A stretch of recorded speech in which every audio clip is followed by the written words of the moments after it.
what are some things maybe pertaining to the rib cage, pertaining to the spine, pertaining to my setup, pertaining to really anything that I would hypothetically want to look at in addressing how I'm going to structure my chest training?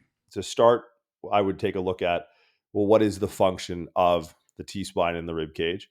Do we have adequate motion, which would put our scapula in a good place to allow it to move where necessary in movements to get the pec across its full range of challenge from short into lengthened?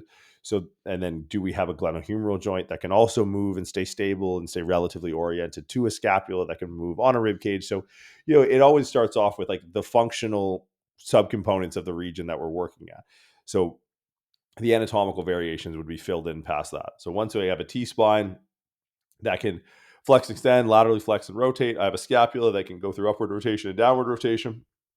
I have a glenohumeral joint that can internally and externally rotate. I now have a platform for me to start picking off these different regions of the pec, whether it's the medial 2/3 border of the clavicle or the sternum and the costochondral cartilage or the lower ribs.